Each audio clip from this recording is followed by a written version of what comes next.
पत्नी का तो सब कुछ उसका पसंद होता है और पातिव्रत धर्म का पालन करने वाली जो नारी होती है वो अपने पातिव्रत धर्म के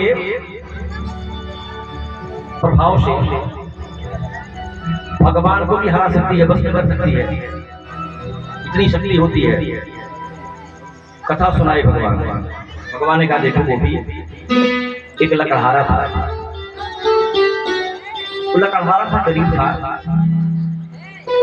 पति पत्नी घर में रहते थे। एक नन्हा सा 1.5 वर्ष का उसका एक बच्चा था।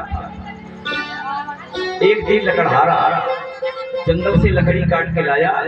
जेठ का महीना था। दोपहर को आया लकड़ी लेकर के। उसको प्यास लगी थी, बहुत थका था।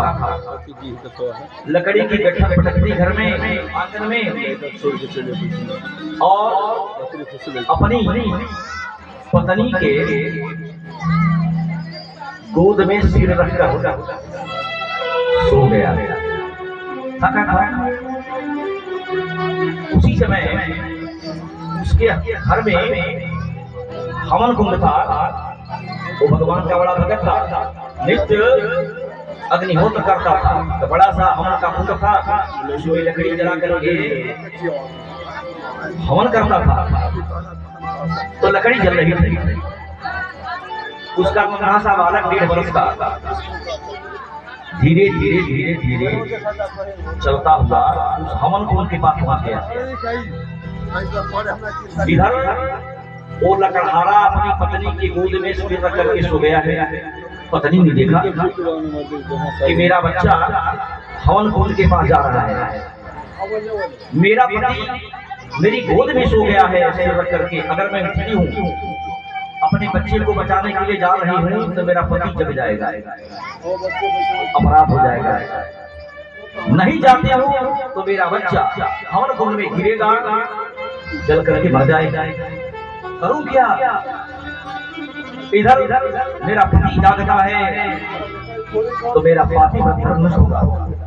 परम सती थी वो।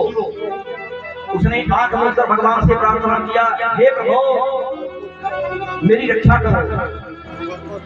आंख मूंद ली, छोटा सा उसका बच्चा उस हवन कुंड में जाके गिर गया।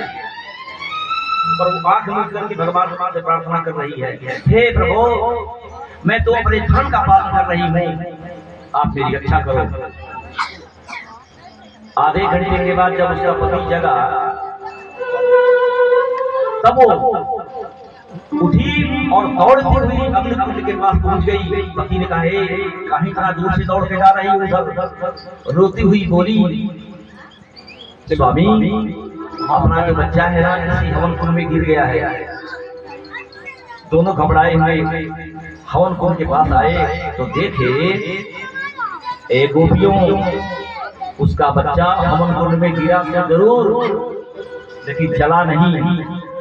ऐसे लग रहा था जैसे पुष्प बिछा हो और उसी पर बैठ करके पुष्प का बिछौना हो, उस पर बैठ करके जो आनंद बच्चे को मिलना चाहिए उस प्रकार की अनुभूति हो रही, फंस रहा था।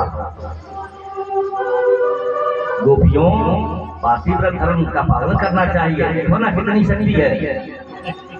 गोपियों ने कहा, हे श्याम सुंदर सुन लो, ये वाला कथा तो वही नहीं जानते हो, कथा हम लोग भी जानते हैं, एक कथा हमसे भी सुन लो।